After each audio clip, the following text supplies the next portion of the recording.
Phil Bell from Freedomworks on the Daily Mojo with your morning update. The woke mind virus continues to spread, and today's story comes to us from New York City. There, an Australian woman named Sushi Sheila decided to open up an Australian sushi restaurant, and she had some incredibly viral videos on TikTok.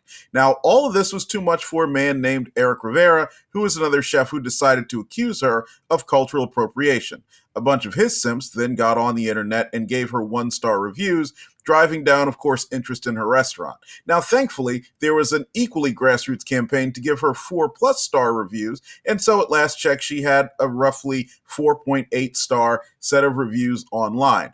But what's even more interesting is that Chef Eric Rivera, himself a Puerto Rican, decided to open up his own Asian fusion restaurant in North Carolina. Of course, that didn't seem to be cultural appropriation when he was doing it. Look, I'm bringing this up because of a very important reason.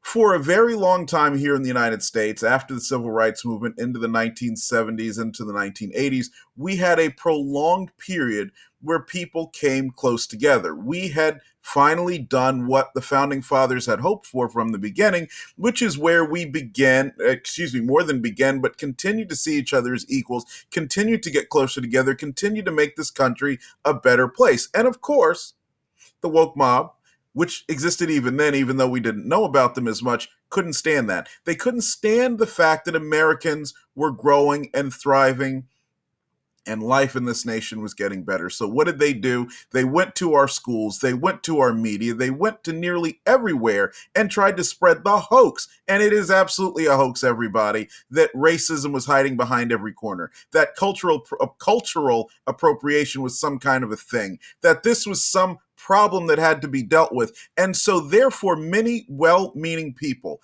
many people who genuinely wanted to do right by their friends, their families, and their neighbors bought into it. And that is what has created the woke mind virus, which is currently killing us as a nation. Now, I'm hoping that each of you will go out and the next time you hear about so-called cultural appropriation, that you'll laugh. The next time that you hear that racism is hiding behind every tree, that you will rebuke that person and tell them that it's not true, and that you will go over to freedomworks.org and sign up to be a member of our Freedom Team. So therefore, you can join with other like-minded patriots to get out there and continue to do the work to bring Americans closer together, not by self-flagellating, but by embracing all that makes this country great, our freedom, our liberty, and our Constitution.